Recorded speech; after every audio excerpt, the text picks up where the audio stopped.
va rentrer dans le concret. J'aimerais que vous me donniez quelques interprétations à ces rêves dont vous venez de parler. Alors, voler, par exemple. Non, mais là, je vais vous frustrer immédiatement. Parce qu'un psychanalyste n'est pas là pour interpréter un rêve. Le seul détenteur de l'interprétation, c'est le rêveur lui-même. Donc nous, comment on fonctionne en analyse? Il faut bien se rappeler qu'en plus, il n'y a pas de portée thérapeutique dans l'interprétation d'un rêve. C'est une projection, un cliché sur ce qui se passe dans un instant psychique. Mais alors pourquoi ce sont toujours les mêmes clichés? Par exemple, Anissa, pendant la pub, elle disait le serpent. Alors oui. évidemment, Anissa, ça n'engage que vous.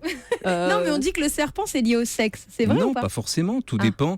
Quelle Oui, représentation culturelle? Comment vous êtes développé, vous, dans un environnement culturel, religieux, etc. Le serpent, c'est le caducée également du médecin, c'est l'ouroboros, c'est le phallus, c'est le serpent, le diable dans le jardin d'Éden.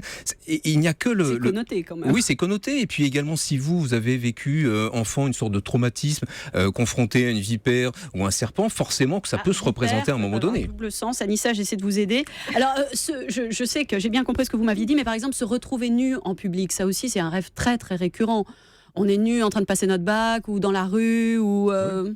Alors, il y a des symboliques. Être nu, c'est quoi? C'est accepter de se montrer à nu, c'est accepter de se dévoiler soi-même. On rêve toujours de soi. Maintenant, Isabelle va peut-être nous dire d'autres choses sur les études qu'elle a pu mener. Professeur Arnulf. C'est pas ça, c'est surtout qu'il faut se rappeler que le rêveur est souvent en pyjama ou tout nu. On a affaire à un dormeur.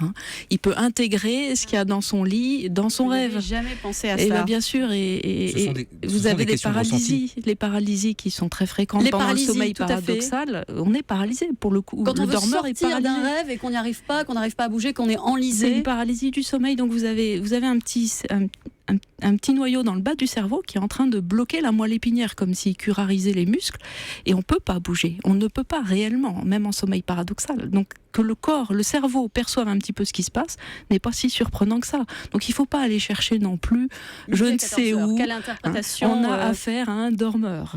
Je vous le rappelle, il faut bien connaître le sommeil pour interpréter les rêves. Alors, quid des rêves érotiques? J'ai lu que c'était plus fréquent chez les hommes que chez les femmes. C'est vrai, déjà ou... Oui, c'est 4% des rêves des hommes sont érotiques. Et 0,5 des femmes. 0,5 des rêves des femmes. Vous voyez que c'est pas si fréquent que ça, même si c'est récurrent, puis c'est passionnant, c'est rigolo et tout.